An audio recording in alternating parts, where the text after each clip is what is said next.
ଛୋଟବେଳୁ ଶୁଣି ଆସିଛେ ଯେଉଁଠି ବିଶ୍ୱାସ ସେଠି ଭଗବାନ। ହଁ, ଏଇଟା ତ ସତ କଥା। ବିଶ୍ୱାସ ହିଁ ଭଗବାନ। ଗୋଟେ ଭକ୍ତର ଭଗବାନଙ୍କ ଉପରେ କେତେ ବିଶ୍ୱାସ ଆଉ ଭଗବାନଙ୍କର ଗୋଟେ ଭକ୍ତ ଉପରେ କେତେ ବିଶ୍ୱାସ। ହଁ ଆଜ୍ଞା, ସେ ଆଉ କେହି ନୁହନ୍ତି, ଭକ୍ତ ପ୍ରହ୍ଲାଦ। ଚାଲନ୍ତୁ ତାଙ୍କ ବିଷୟରେ ଆଜି କିଛି କହିବି।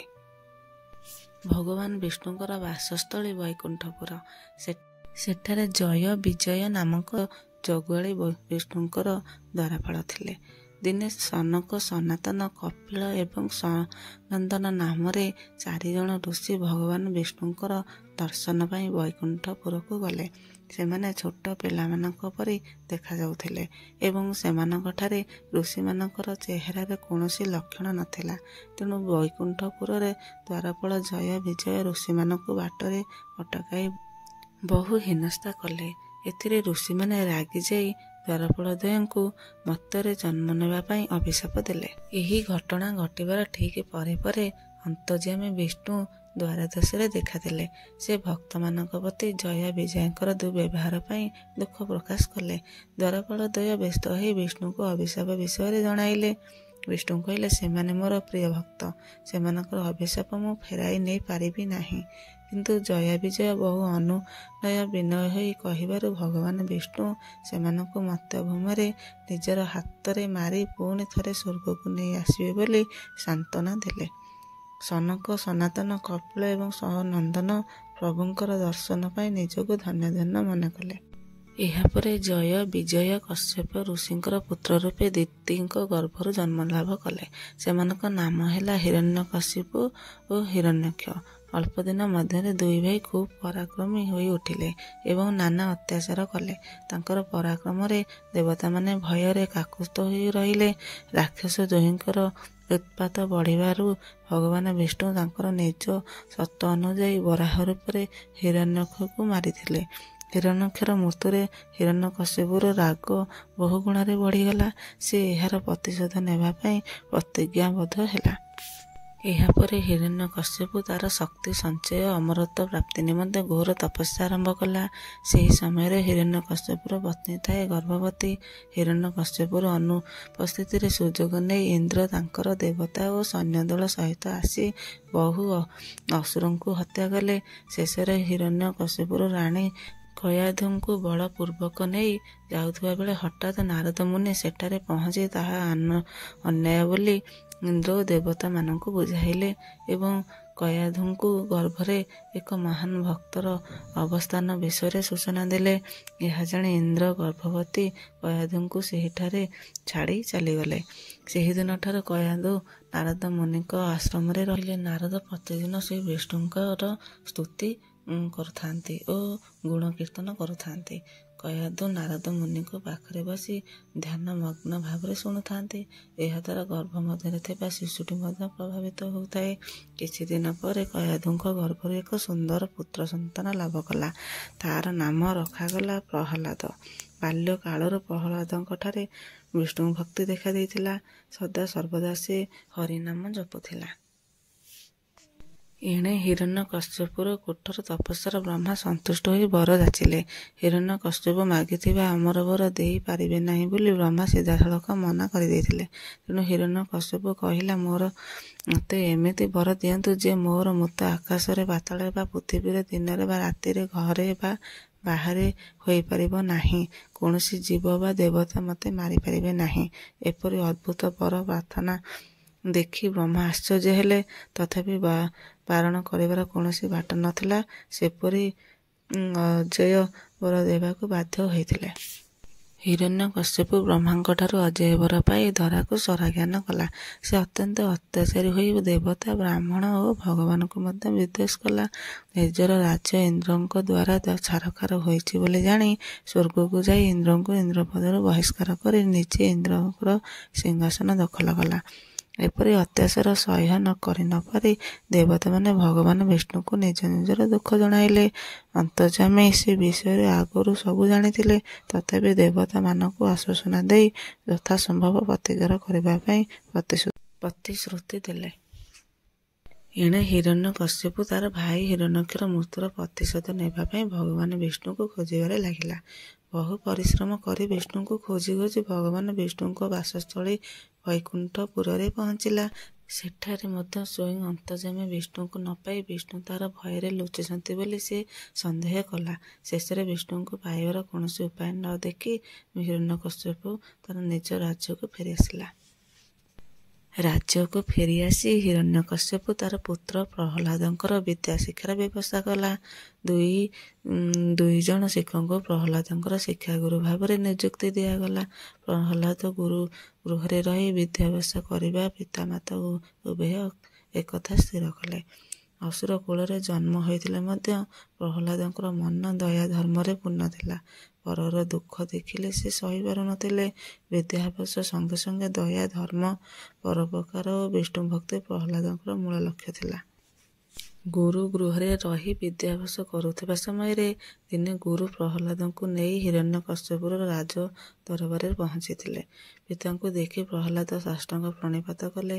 ହିରଣ୍ୟକଶ୍ୟପ ଆନନ୍ଦରେ ପ୍ରହ୍ଲାଦଙ୍କୁ କୋଳକୁ ଡାକି ନେଲା ଏବଂ ପଚାରିଲା, ବାପା, ତୁ ଏତେ ଦିନ ଗୁରୁଙ୍କ ପାଖରେ ରହି କଣ କଣ ବିଦ୍ୟା ଶିଖିଛୁ, ଟିକେ ମୋତେ ଶୁଣାଇଲୁ।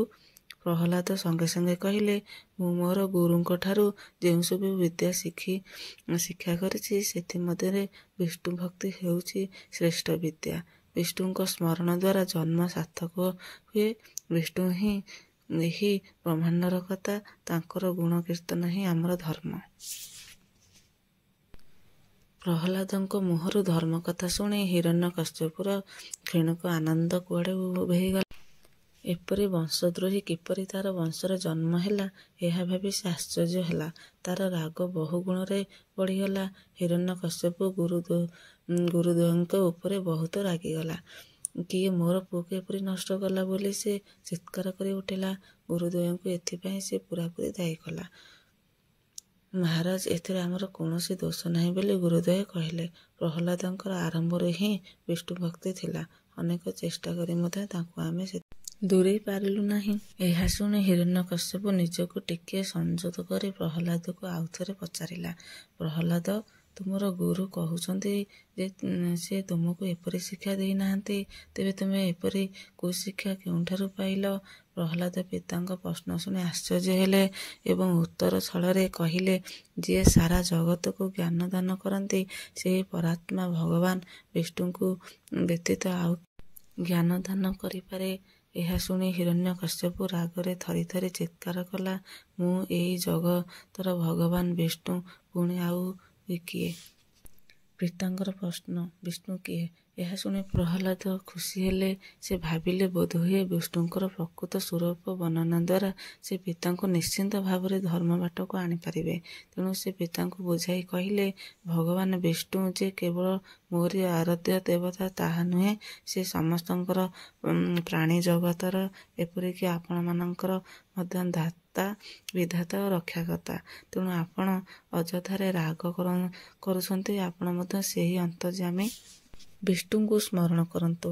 ଆପଣଙ୍କର ହୃଦୟ ପବିତ୍ର ହୋଇଯିବ ଏବଂ ଆପଣ ବିଷ୍ଣୁଙ୍କର ମହିମା ନିଶ୍ଚିନ୍ତ ଭାବରେ ଅନୁଭବ କରିପାରିବେ।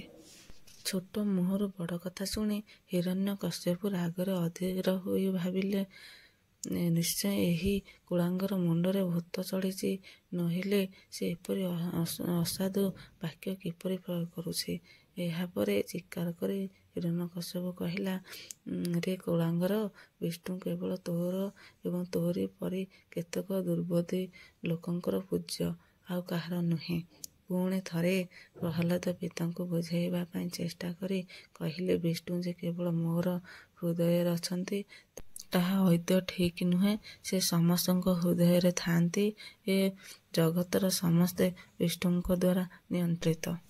ବାରମ୍ବାର ବିଷ୍ଣୁଙ୍କ ଗୁଣଗାନ ପ୍ରହ୍ଲାଦଙ୍କଠାରୁ ଶୁଣି ଶୁଣି ଏବଂ ପ୍ରହ୍ଲାଦଙ୍କର କୌଣସି ପରିବର୍ତ୍ତନ ନ ଦେଖି ହିରଣ୍ୟକଶ୍ୟପ କ୍ରୋଧାନ୍ୱିତ ହୋଇ ତାହାର ପ୍ରହରୀମାନଙ୍କୁ ଡକାଇ କହିଲା, ଏହି ଦୁଷ୍ଟ ବାଳକକୁ ମୋ ଆଗରୁ ନେଇଯାଅ, ଏହାକୁ ଗୁରୁଗୃହରେ ରଖି କଠୋର ଶାସନ କର। ହିରଣ୍ୟକଶ୍ୟପର ମୁହଁରୁ କଥା ନ ଶୁଣୁ ପ୍ରହରୀମାନେ ପ୍ରହ୍ଲାଦଙ୍କୁ ସେଠାରୁ ନେଇଗଲେ ଏବଂ ଗୁରୁଗୃହରେ ଛାଡ଼ି ଦେଇ ଆସିଲେ। ଗୁରୁ ମହାଶୟ ଦୈତ୍ୟ ରାଜାଙ୍କୁ ସନ୍ତୁଷ୍ଟ କରିବା ପାଇଁ ପ୍ରହ୍ଲାଦଙ୍କୁ ବିଷ୍ଣୁ ଭକ୍ତିଠାରୁ ଦୂରେଇ ନେବା ପାଇଁ ଆପ୍ରାଣ ଚେଷ୍ଟା କଲେ। ହିରଣ୍ୟକଶ୍ୟପର ପୁରା ବିଶ୍ୱାସ ଥାଏ ଯେ ଏହିଥର କଠୋର ଶାସନ ଫଳରେ ନିଶ୍ଚିନ୍ତ ଭାବେ ପ୍ରହ୍ଲାଦ ବିଷ୍ଣୁ ନାମ ପାସୋରି ଯାଇଥିବ। କିଛି ଦିନ ଗଲା ପରେ ଦିନେ ଦୈତ୍ୟରାଜ ହିରଣ୍ୟକଶ୍ୟପ ପ୍ରହ୍ଲାଦଙ୍କୁ ଡକାଇ ତାଙ୍କର ବିଦ୍ୟା ପରୀକ୍ଷା କଲା। ଏଥର ମଧ୍ୟ ପ୍ରହ୍ଲାଦଙ୍କ ଠାରୁ ସେହି ବିଷ୍ଣୁ ଭକ୍ତି ବିଷ୍ଣୁ ନାମ ଶୁଣି ହିରଣ୍ୟକଶ୍ୟପ ରାଗରେ ଜଳିଗଲା ଏବଂ ସଙ୍ଗେ ସଙ୍ଗେ ପ୍ରହ୍ଲାଦଙ୍କୁ ଜୀବନରେ ମାରିଦେବାକୁ ନିର୍ଦ୍ଦେଶ ଦେଲା।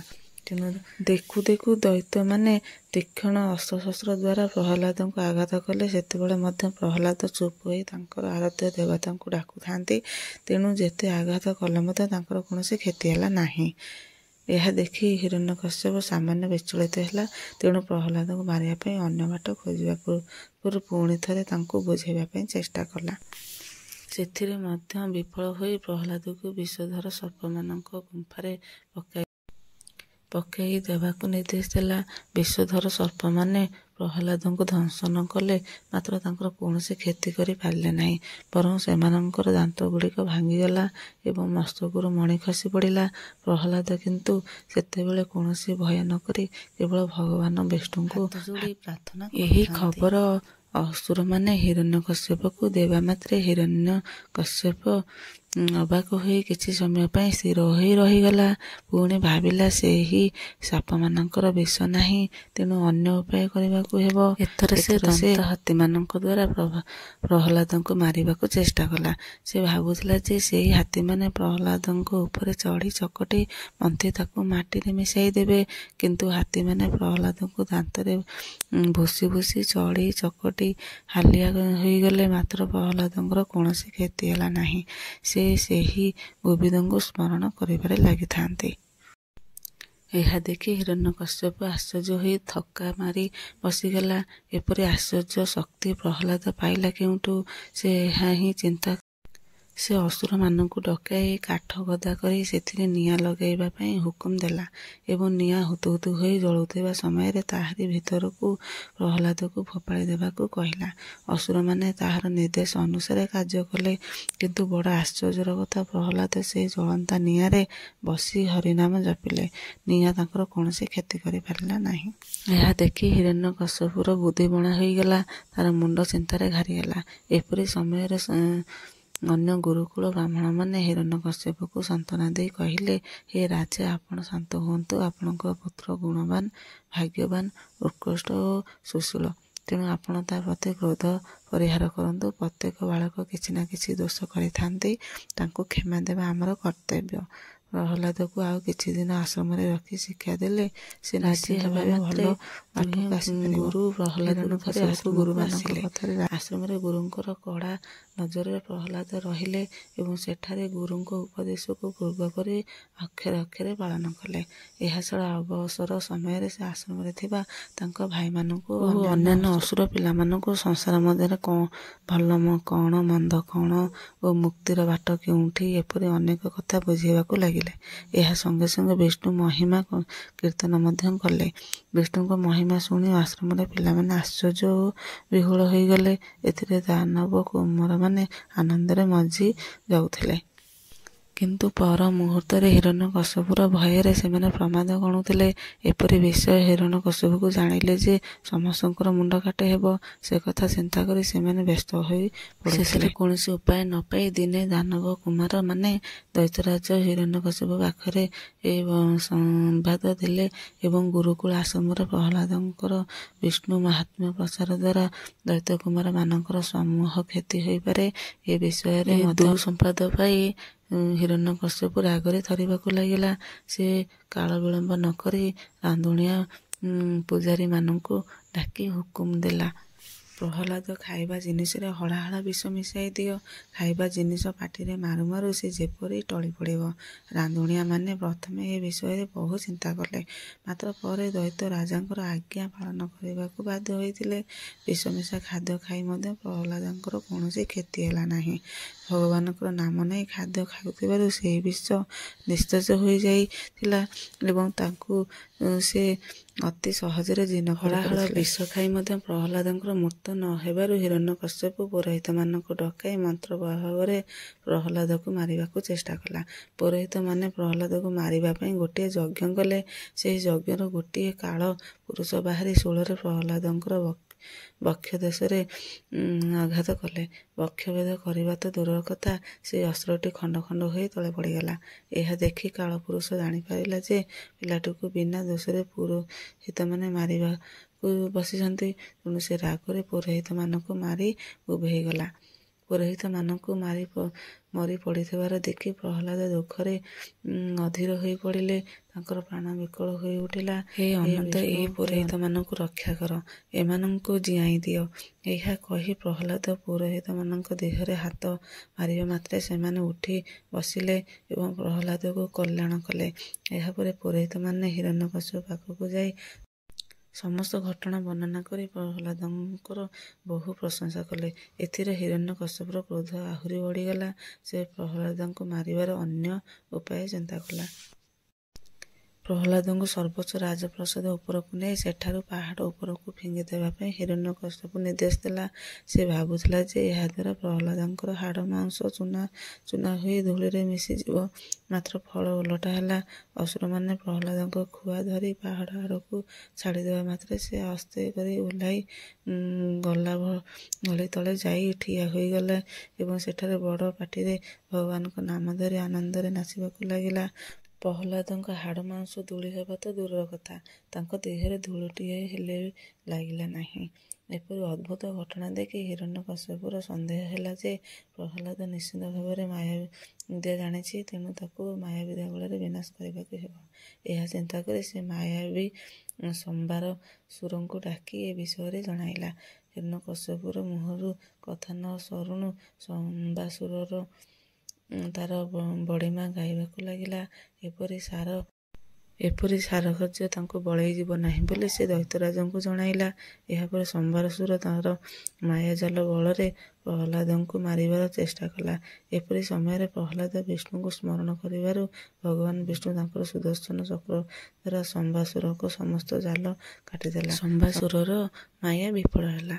ତେଣୁ ପ୍ରହ୍ଲାଦଙ୍କୁ ନାଗଫାଶରେ ବନ୍ଧନ କରି ସମୁଦ୍ର ମଧ୍ୟକୁ ନିକ୍ଷେପ କରି ପର୍ବତ ମଢ଼ାଇ ଦେବାକୁ ହିରଣ୍ୟକଶ୍ୟପକୁ ନିର୍ଦ୍ଦେଶ ଦେଲା। ଅସୁରମାନେ ହିରଣ୍ୟକଶ୍ୟପର ଆଦେଶ ସଙ୍ଗେ ସଙ୍ଗେ ପାଳନ କଲେ। ସମୁଦ୍ରରେ ସେହି ଅକାତଗାତ ପାଣି ମଧ୍ୟରେ ପ୍ରହ୍ଲାଦ ଅତି ବିକଳରେ ନାରାୟଣଙ୍କୁ ଡାକିଲେ। ହେ ନାରାୟଣ, ହେ ପ୍ରଭୁ, ହେ ଦୀନବନ୍ଧୁ, ମୁଁ ମରିଯାଏ ପଛକେ ଆପଣଙ୍କ ନାମରେ କଳଙ୍କ ନ ଲାଗୁ। ମୋ ଜୀବନ ଥିବା ପର୍ଯ୍ୟନ୍ତ ଯେପରି ଆପଣଙ୍କର ନାମ ମୋ ତୁଣ୍ଡରେ ବାହାରିଥାଉ। ଭକ୍ତଙ୍କର ଏପରି କରୁଣ ସ୍ୱର ଶୁଣି ଭଗବାନ ବିଷ୍ଣୁ ଆଉ ସମ୍ଭାଳି ହୋଇ ରହିପାରିଲେ ନାହିଁ। ପ୍ରହ୍ଲାଦଙ୍କ ଜୀବନ ରକ୍ଷା ପାଇଁ ତାଙ୍କ ପାଖରେ ପହଞ୍ଚିଲେ। ବିଷ୍ଣୁଙ୍କୁ ସମ୍ମୁଖରେ ଦେଖି ପ୍ରହ୍ଲାଦ ସାଷ୍ଟାଙ୍ଗ ପ୍ରଣିପାତ କଲେ। ଭଗବାନ ବିଷ୍ଣୁ ପ୍ରହ୍ଲାଦଙ୍କ ଭକ୍ତିରେ ପ୍ରସନ୍ନ ହୋଇ ବର ଦେଲେ। ଏହିପରି ମହା ବିପଦରୁ ରକ୍ଷା ପାଇଁ ପ୍ରହ୍ଲାଦ ପିତା ହିରଣ୍ୟକଶ୍ୟପକୁ ବୁଝାଇ କହିଲେ, ପିତା, ମୁଁ ସେହି ଦୟାମୟ ବିଷ୍ଣୁଙ୍କ କୃପାରୁ ବିପଦରୁ ରକ୍ଷା ପାଇଛି। ଆପଣ ଅବିଳମ୍ବେ ନିଜର କୁପ୍ରବୃତ୍ତି ପରିତ୍ୟାଗ କରି ସେହି ଦୟାମୟଙ୍କ ଆଶ୍ରୟ ନିଅନ୍ତୁ। ଏହା ଶୁଣି ହିରଣ୍ୟକଶ୍ୟପ କ୍ରୋଧରେ ଚିତ୍କାର କରି ଉଠିଲା, ଆରେ ମୂର୍ଖ, ଯାହାର ନାମ ତୁ ବାରମ୍ବାର ମୁହଁରେ ଧରୁଛୁ, ତୋର ସେହି ଦୟାମୟ କାହିଁ କେଉଁଠି ଅଛି? ପ୍ରହ୍ଲାଦ କହିଲେ, ସେ ସର୍ବତ୍ର ବିଦ୍ୟମାନ। ଏହା ଶୁଣି ହିରଣ୍ୟକଶ୍ୟପ ନିକଟରେ ଥିବା ସ୍ତମ୍ଭକୁ ପ୍ରହାର କଲେ। ସ୍ତମ୍ଭରୁ ମହାପ୍ରଭୁ ନୃସିଂହ ଅବତାର ରୂପ ନେଇ ବାହାରିଲେ। ଏହି ରୂପରେ ପ୍ରଭୁଙ୍କର ମୁହଁଟିର ଗଢ଼ଣ ଅନେକ ଅଂଶରେ ସିଂହ ପରି ଓ ଦେହର ଗଢ଼ଣ ପ୍ରାୟ ମଣିଷ ପରି ଥିଲା। ସେ ଅତି ଭୟଙ୍କର ଦେଖାଯାଉଥିଲେ। ସେହି ରୂପରେ ଭଗବାନ ହିରଣ୍ୟକଶ୍ୟପକୁ ତାଙ୍କ ଜଙ୍ଘ ଉପରେ ଶୁଆଇ ତାର ଛାତିକୁ ନଖଦ୍ୱାରା ବିଦାରି ଛିନ୍ନବିଚ୍ଛିନ୍ନ କରି ତାଙ୍କୁ ବଧ କଲେ। ହିରଣ୍ୟକଶ୍ୟପର ଅଜେୟ ବରକୁ ଖଣ୍ଡନ କରିବା ପାଇଁ ନାରାୟଣ ଏପରି ଭୀଷଣ ମୂର୍ତ୍ତି ଧାରଣ କରିଥିଲେ। ଏହାପରେ ତାଙ୍କ କ୍ରୋଧ ଶାନ୍ତ ହେଲା ନାହିଁ। ଦେବତାମାନେ ବହୁତ ଚେଷ୍ଟା କରି ତାଙ୍କୁ ଶାନ୍ତ କରିପାରିଲେ ନାହିଁ। ଲକ୍ଷ୍ମୀ ନାରାୟଣ ଠାକୁର ମଧ୍ୟ ତାଙ୍କ ପାଖକୁ ଯିବାକୁ ଭୟ କଲେ। ଶେଷରେ ବ୍ରହ୍ମାଙ୍କ କଥା ଅନୁସାରେ ଭକ୍ତ ପ୍ରହ୍ଲାଦ ସେହି ନୃସିଂହ ରୂପୀ ଭଗବାନଙ୍କର କ୍ରୋଧ ଶାନ୍ତ କରିଥିଲେ। ଏହିପରି ଦୁର୍ଦ୍ଦାନ୍ତ ହିରଣ୍ୟକଶ୍ୟପର ଧର୍ମ ବିରୋଧୀ କ୍ରୋଧରେ ଅବସାନ ଘଟିଥିଲା ଏବଂ ପ୍ରହ୍ଲାଦଙ୍କର ଧର୍ମ ରକ୍ଷା ନିମିତ୍ତ ତ୍ୟାଗ ପାଇଁ ଚିରଦିନ ପାଇଁ ଅମର କରି ରଖିଲା। କ'ଣ ବୁଝିପାରିଲେ ତ ସାଙ୍ଗମାନେ? ବିଶ୍ୱାସ ହିଁ ଭଗବାନ। ଭକ୍ତ ପ୍ରହ୍ଲାଦ ଭଗବାନ ବିଷ୍ଣୁଙ୍କୁ କେତେ ବିଶ୍ୱାସ କରୁଥିଲେ, ଯାହାଦ୍ୱାରା କି ତାଙ୍କର ପ୍ରତ୍ୟେକଟି ବିପଦରେ ଭଗବାନ ତାଙ୍କୁ ସହାୟତା ହେଉଥିଲେ। ଭାବୁଛି ଭକ୍ତ ପ୍ରହ୍ଲାଦ ଭଗବାନ ବିଷ୍ଣୁଙ୍କର କଥାଟି ଆପଣମାନଙ୍କୁ ଭଲ ଲାଗିଥିବ। ପ୍ଲିଜ୍ ଚ୍ୟାନେଲକୁ ସବସ୍କ୍ରାଇବ୍, ଲାଇକ୍, ସେୟାର କରନ୍ତୁ। ଭିଡ଼ିଓଟିକୁ ଶେଷ ପର୍ଯ୍ୟନ୍ତ ଦେଖିଥିବାରୁ ବହୁତ ବହୁତ ଧନ୍ୟବାଦ।